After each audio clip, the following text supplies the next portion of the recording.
Assalamualaikum warahmatullahi wabarakatuh. Saya Ivana selaku moderator pada debat hari ini. Sebelumnya, mari kita memperkenalkan tim pro dan tim kontra. Dimulai dari tim pro, silakan memperkenalkan diri. Baik, terima kasih atas waktunya. Perkenalkan, nama saya Delia Rusiana dari absen 7. Saya Ultra Vanessa Anastasia dari absen 9. Saya Intan Diari dari absen 16. Saya Subhan Utama dari absen 22. Saya Revi Bintang dari absen 12. Dan sekarang giliran tim kontra. Saya Nora Eskeda dari absen 23. Saya Wawan dari Covid dari absen 11. Saya Gamal Nawanari dari KKI 36. Saya Fira Herawati dari absen 12. Saya Maudie Sita dari absen 12.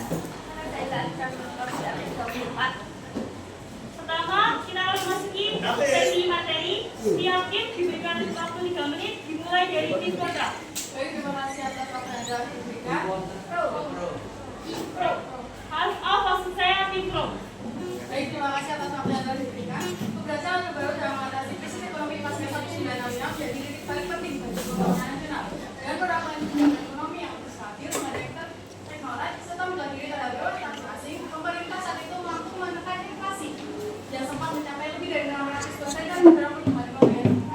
Disertai pertanian, program polusi hijau melalui intensifikasi, ekstensifikasi, diversifikasi, dan rehabilitasi pertanian meningkatkan produksi pangan secara pesat hingga akhirnya Indonesia mencapai ekspor daya berat tahun 1988. Selain itu, Orde Baru juga meletakkan fondasi kegiatan transformasi ekonomi dari negara berbasis agraris ke negara industri melalui rencana pembangunan 5 tahun atau replita dengan mengembangkan sektor manufaktur, pembangunan infrastruktur industri, serta meningkatkan ekspor produksi industri. Indonesia mulai menekan jalur menuju industrialisasi. Berdasarkan hal tersebut, kami yakini bahwa Orde Baru memiliki peran penting dalam memajukan perekonomian Indonesia. Kami siap untuk mempertahankan pandangan ini dengan kemudian hal-hal yang lebih dalam. Terima kasih. Waktu masih 1 menit 50 detik. Apakah ada yang ingin ditambahkan? Yang pertama,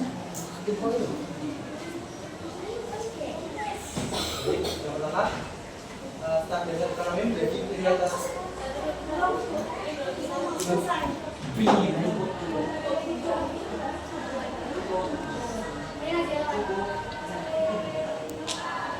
Baik, setelah itu saya berikan pemaparan materi dari tim kontra. Dimulai setelah Anda menyampaikan kata. Indonesia sebagai negara sebesar menjadi negara industri berbagi membawa tentang aktivitas kepada kita tuntut pertimbangan ekonomi, pertimbangan lingkungan, kesehatan dan risiko kebakaran parah. Indonesia melaksanakan berat sifat pertanian dan dalam masa itu. Namun sekali ini menjadi keterbatasan dalam memberikan pertumbuhan ekonomi yang signifikan. Digitalisasi menunjukkan sebagai masalah secara lingkungan yang perlu diatasi. Lalu ada materi mengenai swadaya pangan. Karena untuk kelanjutan swadaya beras yang gagal. Meskipun Indonesia mencapai swadaya beras pada tahun 1984, keberhasilan tersebut tidak bertahan lama karena ketergantungan pada subsidi pemerintah dan input pertanian yang mahal. Ketika subsidi dikurangi, produksi menurun dan Indonesia kembali menjadi importir beras. Yang kedua ada monopoli bulog yang merugikan petani. Pengelolaan pangan yang terbesar di bawah bulog tercipta monopoli distribusi beras yang seringkali merugikan petani karena mereka harus menjual gabah dengan harga yang berbeda dibanding harga pasar. Cukup. Selanjutnya adalah stabilisasi ekonomi. Pemerintah menerapkan kebijakan moneter dan fiskal ketat untuk mengendalikan inflasi atau mencapai lebih dari 100% pada 1965 dengan mengurangi subsidi terkait defisit anggaran, stabilisasi nilai tukar rupiah, inflasi anggaran, restrukturisasi utang luar negeri. Bantuan asing melalui IBGI menjadi pilar utama dalam memperbaiki ekonomi yang terpuruk. Hasilnya inflasi berangsur meningkat dari 450% menjadi 20% pada 1999 dan pertumbuhan ekonomi mencapai rata-rata 6% per tahun. Waktu Anda masih 1 menit 29 detik. Baik, kita telah menyelesaikan pemaparan materi oleh dua tim, yaitu tim pro dan tim kontra. Selanjutnya kita memasuki tambahan yang terbuka. Seluruh pelajaran hari ini. Kedua tim akan mendapatkan waktu 10 menit. Kebijakan revolusi industri pada Orde Baru menyebabkan petani Indonesia sangat bergantung pada input pertanian, kimia dan pestisida yang sebagian besar diimpor, sehingga meningkatkan beban ekonomi nasional. Nyatanya, pada tahun 1980-an, Indonesia mengimpor sekitar 2 juta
Soeharto sebagai pemegang kekuasaan selalu menunjukkan peran dominan dalam kebijakan yang diambil oleh pemerintah saat itu. Salah satunya kebijakan di mana resesi yang terjadi di Indonesia yaitu tingkat inflasi yang sangat tinggi yang diwariskan oleh pemerintahan era Soekarno. Berbagai upaya telah diupayakan untuk menguranginya ialah stabilisasi dan rehabilitasi ekonomi dalam negeri. Yang pertama ada restructuring hutang luar negeri Indonesia. Lainnya baru merupakan sebuah harapan bagi Indonesia untuk menciptakan perekonomian yang sehat dan stabilitas keamanan yang baik. Dalam situasi yang bahwa setelah pertanyaan B30S, rakyat Indonesia mengeluarkan suara melalui 3 tuntutan rakyat atau tercurah, Polri Ramasio dan Pemuda, perbaikan dalam tentang perekonomian yang mengalami kesusahan masa baru kita dengan inflasi mencapai 650%. Masalah yang terjadi pada awal kepemimpinan Soeharto tidak hanya sebatas inflasi dan pemenuhan tuntutan rakyat saja, namun masalah hutang luar negeri yang harus dibayar. Dikutip dari Susanti 2016, pada 1966 Indonesia juga dihadapkan dengan masalah bukan pelunasan hutang luar negeri yang jatuh tempo. Demokrasi terpimpin menciptakan hutang luar negeri yang berjumlah 2.358 juta dolar, hampir 42% kepada Uni Soviet, hampir 10% kepada Jepang, dan 7,5% kepada Amerika Serikat. Pembayaran kembali hutang tersebut dijadwalkan selama 7 tahun. Pada 1966 harus membayar kembali 530 juta dolar hutang luar negeri dan 270 juta dolar dalam tahun 1997. Jumlah hutang tersebut belum termasuk beban kompensasi program nasionalisasi perusahaan-perusahaan belanja di Indonesia. Hutang yang tercipta pada demokrasi terpimpin secara amat besar mencapai 2,3 juta dolar.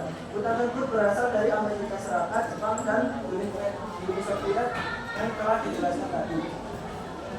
Perintah Orde Lama meninggalkan problem di bidang ekonomi. Semua ini menjadi prospek utama pemerintahan Orde Baru. Ketika pemerintahan Orde Lama meninggalkan kondisi ekonomi yang rapuh, maka pemerintahan Orde Baru harus berpikir dan berbalik mencari jalan keluar dari permasalahan yang dihadapi pemerintah sebelumnya. Oleh karena itu, pemerintah melakukan penundaan pembayaran hutang negara seperti dikutip dari Noto Susanto 1992 karena hutang Orde Baru berjumlah antara 2,2 hingga 2,7 miliar. Restructuring dilakukan oleh Kabinet Tampera dan Kabinet Pembangunan yang menggantikannya. Situasi ekonomi dan keuangan yang parah menyebabkan pemerintah berusaha meminta kepada negara kreditor agar menunda pembayaran kembali hutang-hutang itu. Dikutip dari Sudirman 2014, pada kesempatan itu pihak pemerintah Indonesia mengungkapkan bahwa devisa ekspor sebagai pembayar hutang tetapi perlu dipakai untuk mengimpor bahan baku, spare part dan sebagainya sehingga ekonomi tidak spare part.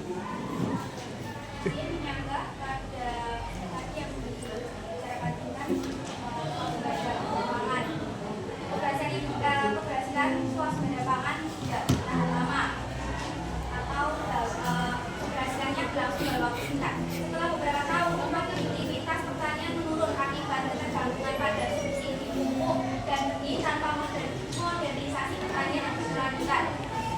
Menurut pada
kebetulan Indonesia dalam mencapai samudra. Jadi dikutip dari Museum Kepresidenan Belanda. Terima kasih.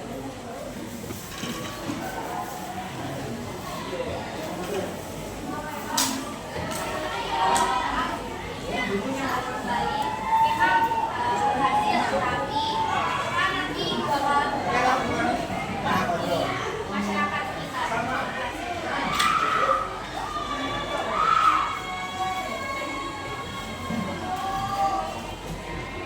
Waktu sisa 1 menit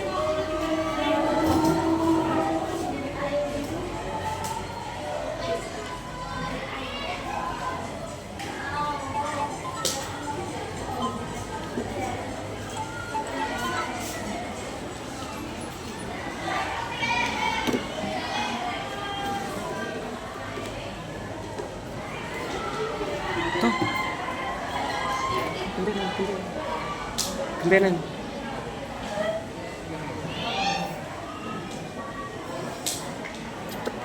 Cepet aku pengen ketemu.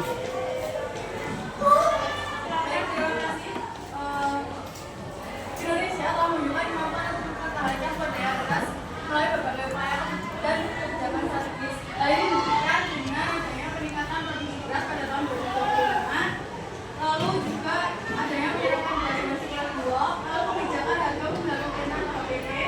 Kemudian adalah pengembangan lahan pertanian baru. Indonesia meningkatkan produksi beras Indonesia dengan mengembangkan sekitar 150 hingga 1 juta hektar lahan sawah pada tahun 2025. Inisiatif ini diharapkan dapat merupakan lahan dan produksi domestik. Karena adalah penghargaan dan nasional race research. Melalui angka tersebut, Indonesia bisa membangun peluang dalam pertanian pengendalian beras dan memastikan ketahanan pangan pada Indonesia. Baik, untuk menjawab dari Rekan, beberapa bantuan dapat memperburuk kondisi ekonomi. Jumlah ekonomi Development and Cultural Change pada tahun 2015 oleh Action et al. Melihat bahwa penundaan bantuan selama saat ini dapat menyebabkan penurunan konsumsi rumah tangga, peningkatan kemiskinan, dan ketidakadilan sosial. Tadi sejarah dengan penelitian sapi yang menekan dampak negatif penundaan bantuan dan pemasaran yang dilakukan. Terima kasih. Baik, sesi yang selanjutnya yaitu sesi tanya jawab. Silakan beri waktu 2 menit dimulai setelah tim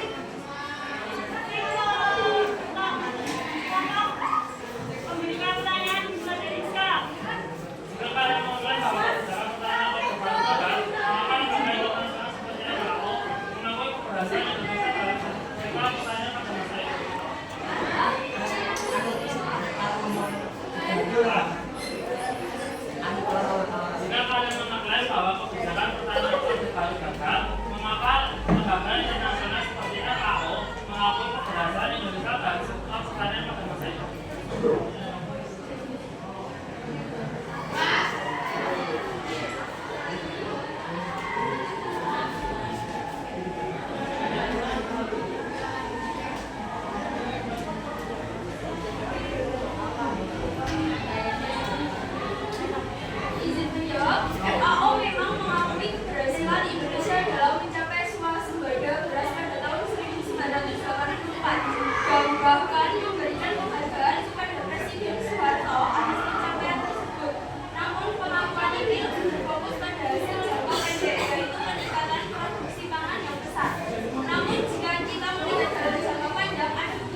Suara tuh cepet.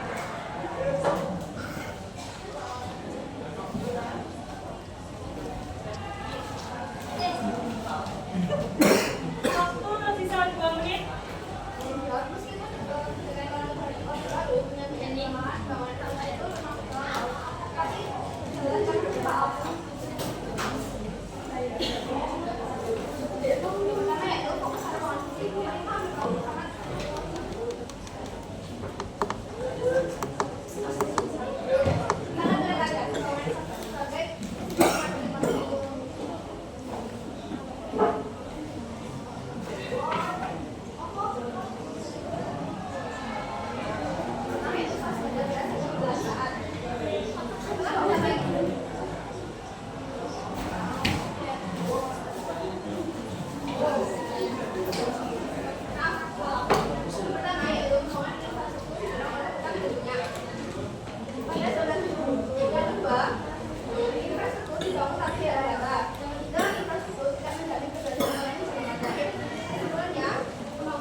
Indonesia mencapai berbagai keberhasilan dalam pembangunan infrastruktur yang signifikan yang berkontribusi dalam pertumbuhan ekonomi dan meningkat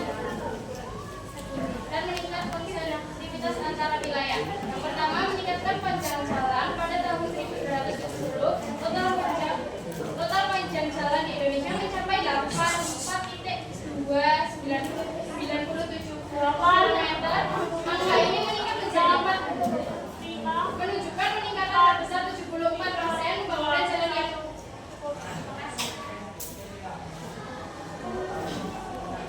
Izin memberi pertanyaan intro. Bagaimana dampak jangka panjang dari kebijakan kesehatan atau KUD pada stabilitas ekonomi Indonesia pasca Orde Baru, khususnya dalam hal akumulasi utang petani, perubahan peternak dari gimana?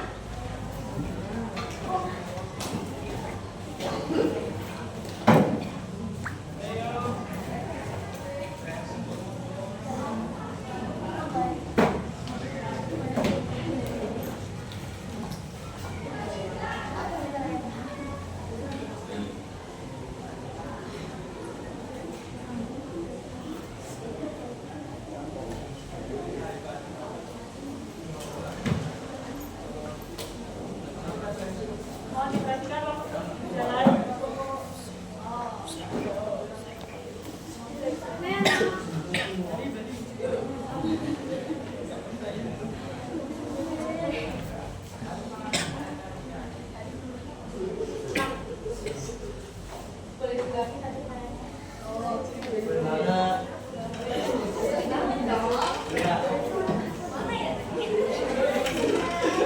Bagaimana dampak jangka panjang dari kebijakan dan kesehatan KUD pada stabilitas ekonomi Indonesia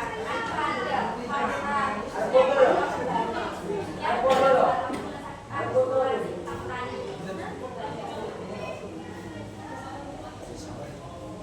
Apakah tim pro langsung menjawab atau tim kontra menambah pertanyaan lagi?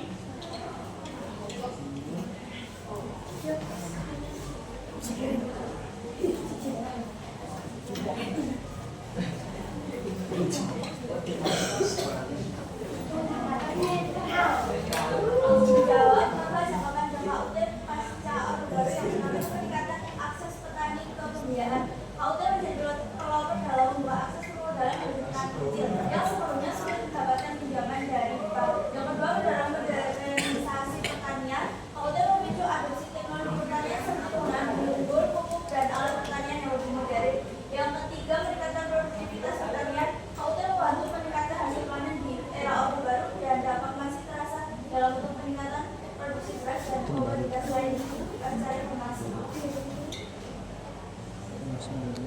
Waktu tersisa 2 menit 25 detik.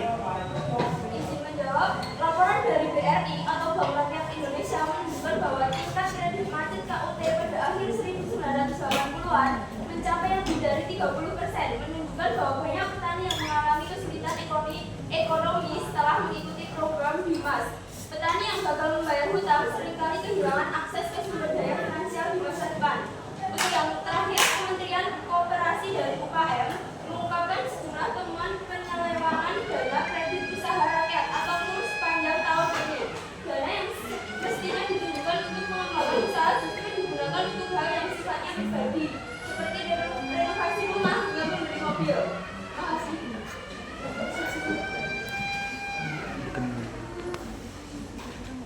Waktu tersisa 2 menit 35 detik.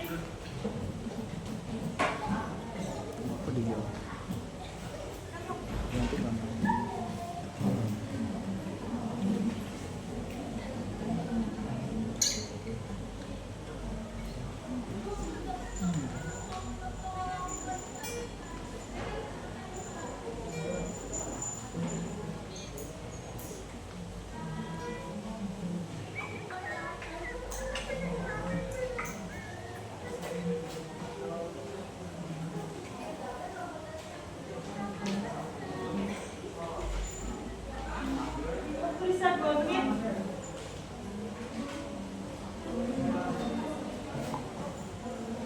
Kita dapat melihat keberhasilan dari negara lain. Banyak negara yang berhasil meningkatkan sektor pertanian mereka dengan memanfaatkan hasil usaha tani seperti di India dan Tiongkok, yang menunjukkan bahwa utang dapat menjadi alat efektif jika dikelola dengan baik. Dengan argumen ini, tim pro dapat menunjukkan bahwa utang tidak selalu menjadi beban, tetapi justru bisa menjadi modal penting bagi petani untuk berkembang dan meningkatkan kesejahteraan mereka. Jika butuh argumen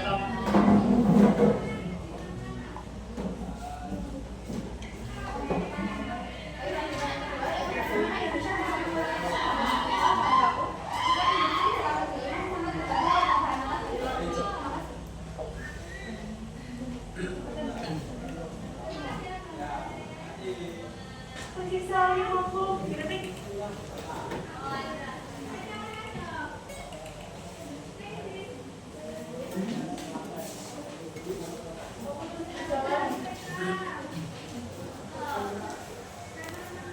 Pengurangan ketergantungan pada ekspor bahan mentah dengan menjadi negara semi industri, Indonesia dapat mengurangi ketergantungannya pada ekspor bahan mentah yang harganya fluktuatif seperti batu bara, kelapa sawit, dan biji nikel. Pengolahan bahan mentah menjadi produk bernilai tambah di dalam negeri akan meningkatkan pendapatan ekspor dan mengurangi kerentanan terhadap perubahan harga global. 8, 4, 3, 2, 1. Selesai sesi 1, 2, 3. Terima kasih kepada tim dan Putra.